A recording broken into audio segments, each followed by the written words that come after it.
Live from London, home of sporty spice and other performance-enhancing substances, it's the Penny Dreadfuls.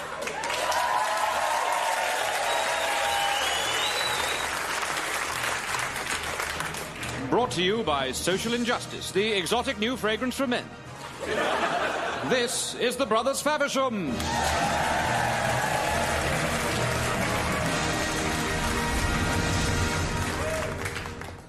The Favershams were the most prestigious and prodigious family of the Victorian era. The children of minted patrician Sir Digby Faversham and deadly super spy Lady Alexandra each in turn led exceptional lives and evoked the true spirit of the age. Tonight, we follow the lives of not one, but two of our eponymous brothers, Perseus and Lucius Faversham, Victorian Britain's most successful industrialists. The identical twins were born only minutes apart, one balmy evening in the summer of 1848. From the moment their flimsy baby necks could hold the weight of their identical heads, they were inseparable companions and would play together under the watchful eyes of their whiskey-veined milk nurse, Nanny O'Brien. Look at them there, playing with their bricks, thinking I don't know what they're up to. That's right, tiny babies. You just stare at me like you don't know what I'm saying. Morning, Nanny. Everything all right? Those boys are all wrong, Lady Faversham. They don't smell right. Well, change them then. I mean they're not natural. Have you been drinking again? No two people should look so alike. It's against God. Mrs. O'Brien, they're just twins. Twins? You know who else was just twins? Lucifer and Satan! Oh, dear. Two little devils playing with their bricks to build a stairway to the heavens so they can kill Jesus. Don't think I don't know their little scheme. Let's get you to bed, shall we? Is that right? They just build and build and build. Nanny O'Brien's drunken, superstitious outburst, while undoubtedly the ramblings of a woman driven mad by a steady diet of malt liquor and mothballs, certainly recognised the boys' great talent for industry. Together, inseparable as they were, Perseus and Lucius went on to open a tuck shop in their dorm at school and turned over a healthy profit of £4 million a year. After school, they enrolled together in St. Christopher's Technical College for boys who are awesome with things but not people.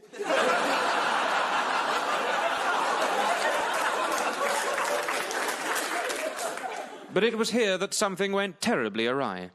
History does not relate the true details, but a heated argument broke out between the brothers. There were reports of great shouting and tables overturned from behind the closed doors of their workshop.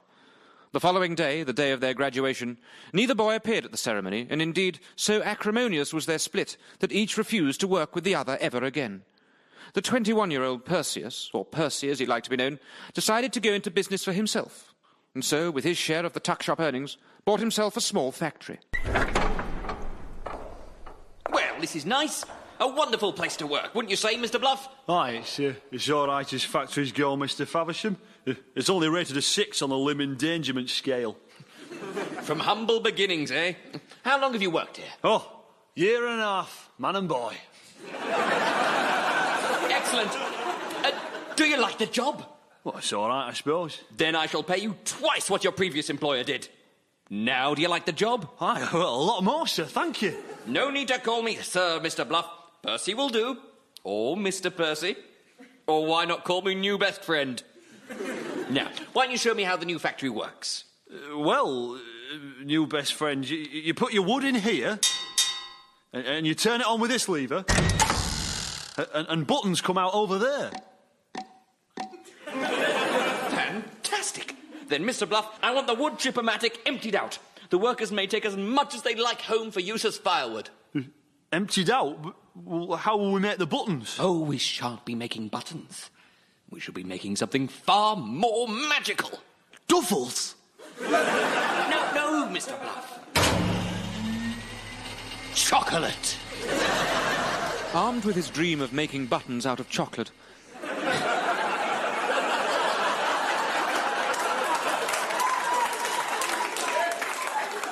Percy took the confectionery industry by storm. But just as Percy was sowing the seeds of a future business empire, so too was Lucius. although he wasn't so much as sowing the seeds as arriving after the grain's been harvested and pillaging it. He was essentially a business Viking. Taking his share of the school-time earnings, Lucius first purchased a disgustingly run-down flophouse on the banks of the Thames.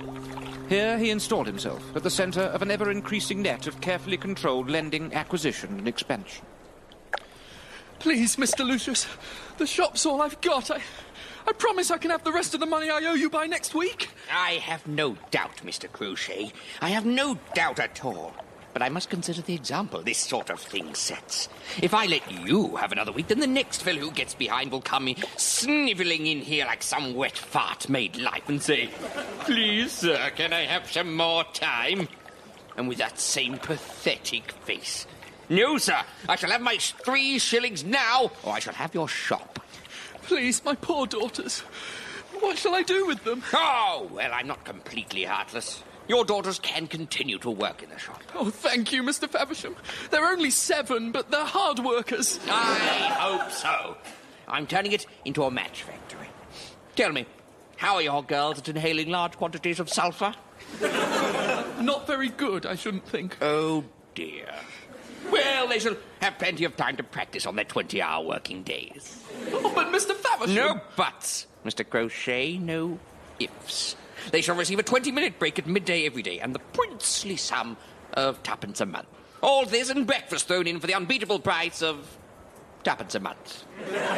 What about me? As it happens, my interests are expanding and I will soon be in need of an assistant. I would be willing to give you an unpaid trial in the position for, say, 4 years. Thank you, sir. Over the next 5 years, Lucius and Percy's business empires grew at a tremendous rate. Lucius acquired an empire of doss houses, opium dens and crematoria that spread the length and breadth of the country. Percy's chocolate, meanwhile, tapped into the emerging market of a working class that suddenly realised there were other forms of sustenance aside from soil sandwiches and the tears of barefooted children.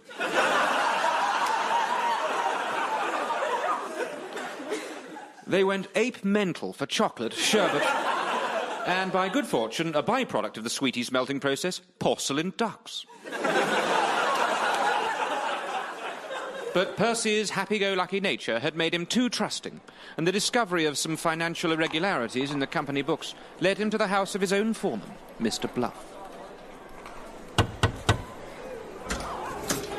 Mr. Percy, what are you doing in my neck of the woods?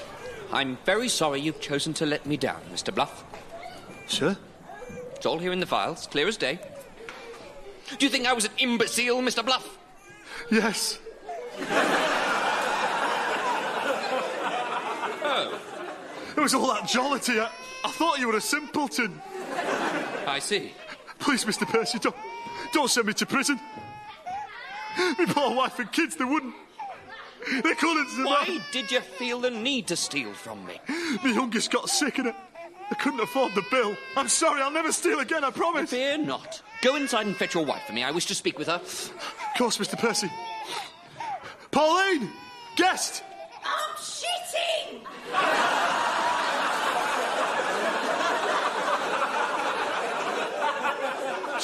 She'll be out in a second. Right. What is it? Pauline, this is Mr. Faversham.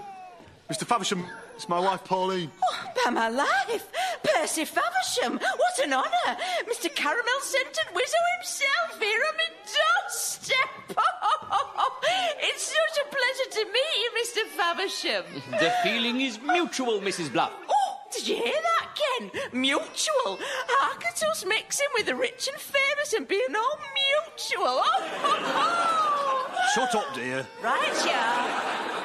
Mrs. Bluff, your husband has felt the need to steal from me. I'm sorry, Mr. Faversham, but we don't half find it hard making ends meet round here. What with our youngest being ill and the pipes bursting at their school, 8 periods of swimming a day is not a balanced education. Then I can see no alternative but to put things right. I shall, of course, have a new school built immediately, and a hospital, so that each of my employees can receive the attention of doctors when they need it, not when they least expect it. And parks, and swimming baths, and proper sanitation doesn't make it all come back up while you're still having a go. It shall be a shining example to the people of Britain, and it shall be known as Happy Town. Percy's idea that industrial expansion and the public good were not mutually exclusive was heralded as revolutionary. For too long, industrialising Britain had built the edifice of progress upon the firm foundations of being really mean to the poor. The Times declared him the most important man in the empire, a title that, upon reaching his brother in his brand-new riverside tower, sent Lucius into paroxysms of fury. What is this? The most important man in the empire? Crochet! Crochet, have you seen this? Yes, sir. You must be very proud. I've brought the bag of kittens you asked for.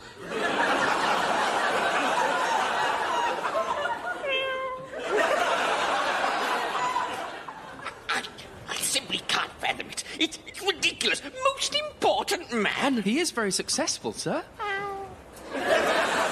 Successful? Pah! Anyone can sell candy to babies. It's taking candy from babies. That's where the skill is. Oh, I'm so cross I could spit. Perhaps a megalomaniacal rant on the balcony, sir. Yes, all right. This injustice will not go unpunished. Do you hear me, world? You will rue the day you underestimated Lucius Faversham!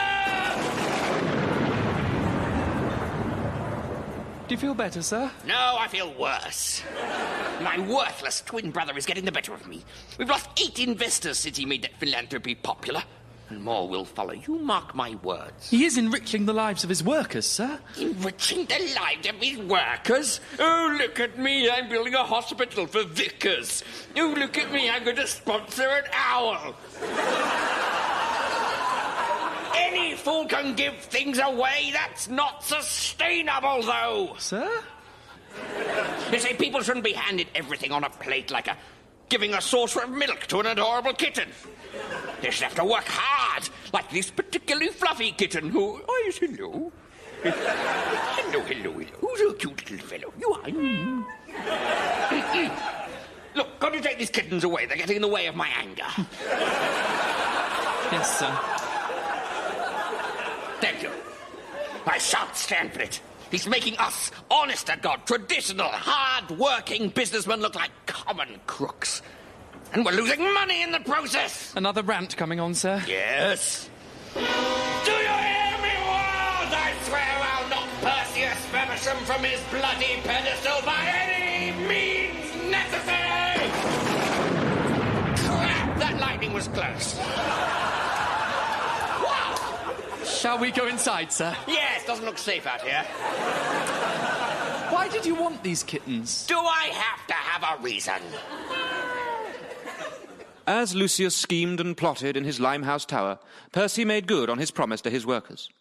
Just 6 months after discovering the terrible living conditions of the employees at his flagship chocolatorium, as he insisted on calling them, he had constructed an entire purpose-built community, Happy Town. As Percy set about building his New Jerusalem, Lucius's dark satanic mills were running at full capacity. He had become a deeply influential man, a power he intended to exploit. Prime Minister, do come in. Oh, thank you. Well, I must say, Lucius, we're ever so proud of your brother Percy. He's doing sterling work for the nation. You see, I was very proud of him as well. Was? It's just with these new developments at, what's it called? Happy Town? Oh, do you mean the provision of healthcare, housing and sweeties for all? We're thinking of rolling out the model all over the industrial belt. Well, I'm sure you mean well, Prime Minister. I do. It was my only election promise. But, you see, things in Happy Town are perhaps more sinister than they appear. For instance, I have proof that my brother is teaching these menial workers the precepts of anarchism. Anarchism? But I've only ever heard that word in a negative context. And are you aware that Perseus Faversham is an anagram of usurp the crown?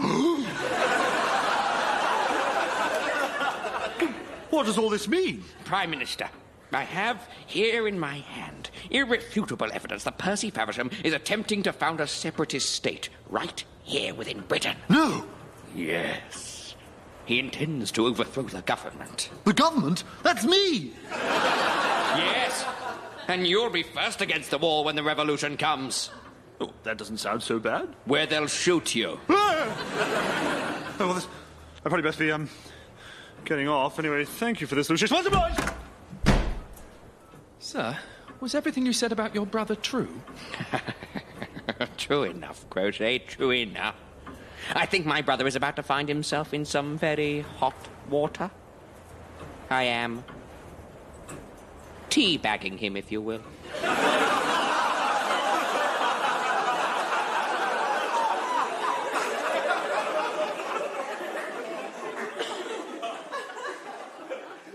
Meanwhile, the people of Happy Town were blissfully unaware of the tragedy that was about to unfold. And so it gives me great pleasure to declare the Happy Town Orphanage/Donkey Sanctuary officially open. And here, to cut the ribbon, is world-renowned botanist Sir Derek Jubbo. I invented daisies!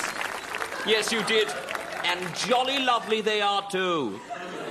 So, if you could just cut the, Not so fast! Nobody's to cut anything.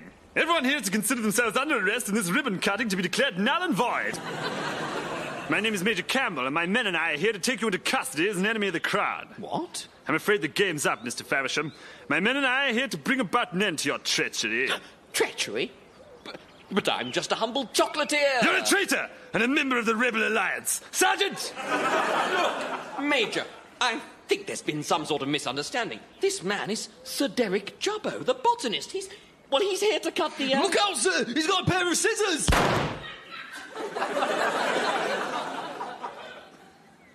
Sir Derek, you've killed him. Sergeant! Seize him and burn this place to the ground. But the donkeys! Will think twice before they ever again betray Her Majesty. After the assault on Happy Town, Percy was brought before the High Court on charges of treason. Perseus Faversham, having considered the evidence supplied to me by the Prime Minister, and having finished my delicious prawn Mary Rose sandwich, I can see no further course but to find you guilty of treason, and to next have an apple.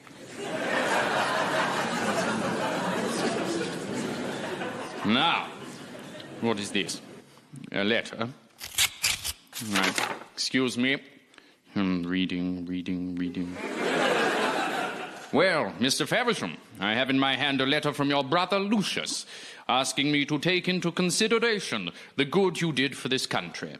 Now, I'm a very easily led person, and see no just cause why I can't change what I was about to say completely on the basis of your brother's request. You are therefore free to go, under the condition that you leave this courtroom penniless and remain relatively so until the end of your natural life. Case dismissed. And so poor Percy was turfed out onto the streets of London, destitute and alone. He wandered back to the smouldering remains of Happy Town. As the cruel night crept down from the sky, he huddled for warmth in the ruins of one of the donkeys. What am I to do? I have nothing. I tried to bring a little happiness into people's lives, but all I brought was death to their door. I give up. No, you don't, Mr. Percy. Mr. Bluff, Mrs. Bluff. Come on, you're coming home with us. Mr. and Mrs. Bluff brought Percy home with them and made clear he could stay for as long as he wished. But he was a sickly and broken man. The vigour and enthusiasm with which he had grabbed life by the fun horns was no longer in evidence.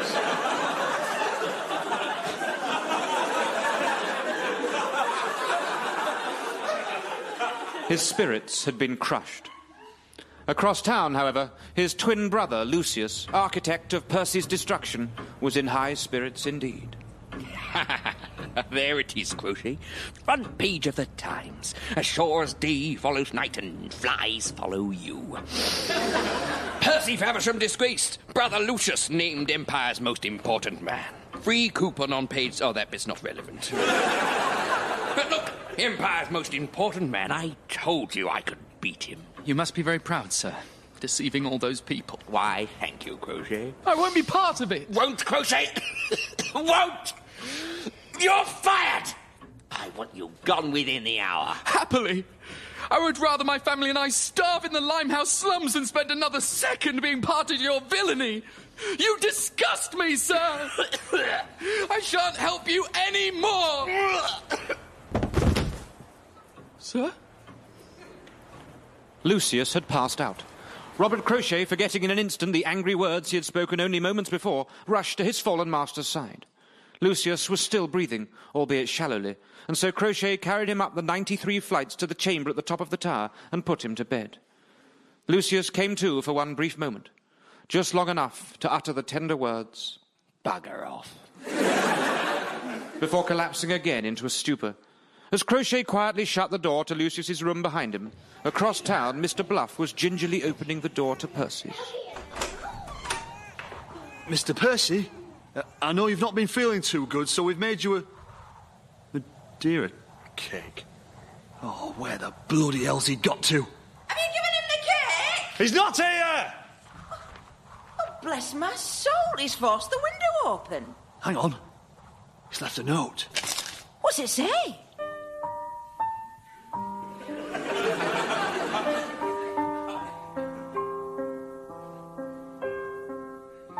Eggs, flour, sugar.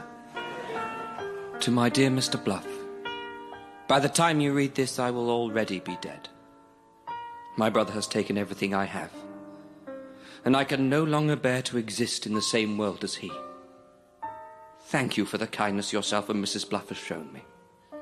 Yours, from the bottom of my heart, Percy.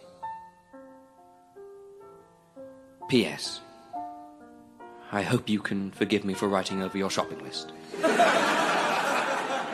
But I couldn't find any paper, soap, toiletries, etc.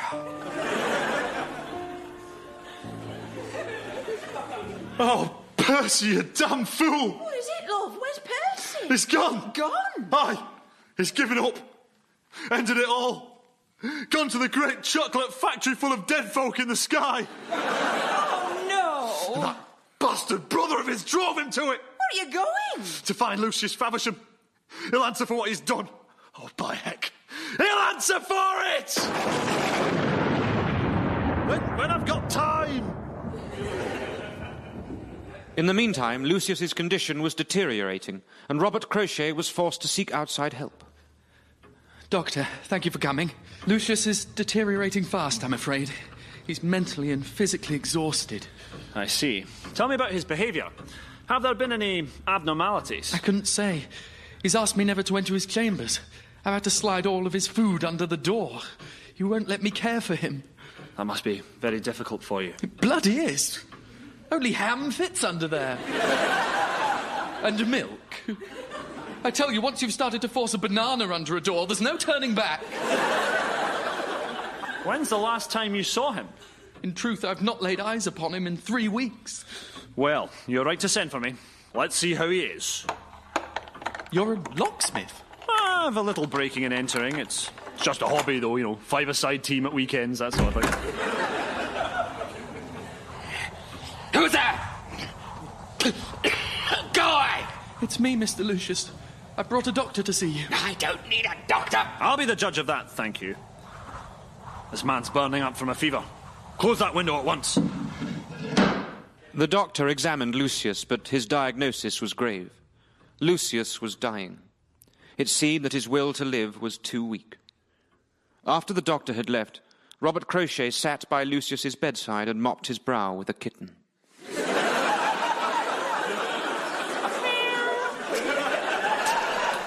It's okay, sir. Everything's okay. Shut up, Crochet. Your simpering sickens me. I'm sorry, sir. Would you like me to contact your family? Perhaps you'd like to see them.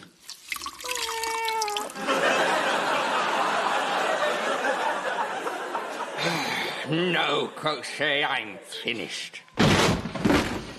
You bet you are, you git! Who are you? It's all right, Crochet. This is an associate of Percy's, Mr. Bluff. You evil bastard!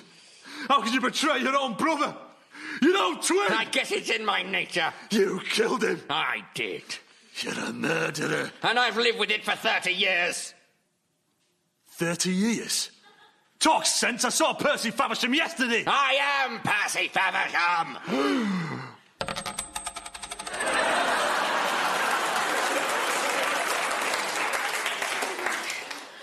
It was an accident. I never meant to. I'm the only Percy you know. You can't be. Percy. The real Percy was my best and truest friend. We did everything together. Until one day, at technical college, I caught him working on something new, something he'd hidden from me. I felt so betrayed. It was a loom that could spin fluffy pink clouds out of sugar. An inspirational piece of design. And I couldn't stand that he'd done it without me. In my anger, I took up a fire axe and started swinging. I smashed at it until there was just splinters and gears and blood. So much blood. Percy had tried to stop me, and I hadn't even noticed. By the time I realized and as his last breaths fell, he said to me, "It's a present for your graduation." Percy died, age 19, with so much to live for. And I was determined that he should live on. Through his eyes, I would see the world as a happier place, free from the guilt and despair. As Percy, I could escape the pit of darkness into which I had irretrievably fallen, and perhaps find some peace. But you've destroyed yourself. Indeed. Learn from my life what you will. I leave everything I own in equal measure to the two of you. Choose wisely. Sorry, I completely zoned out in the middle of that. What was he saying?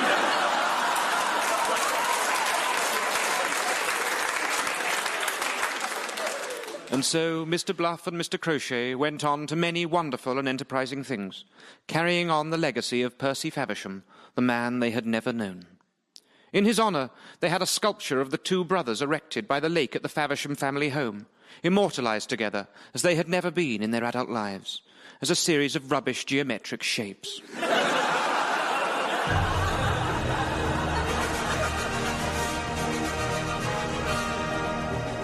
More Brothers Faversham was written and performed by Humphrey, David Reed and Tom Tuck. It also starred me, Ingrid Oliver, and the narrator was Miles Jupp.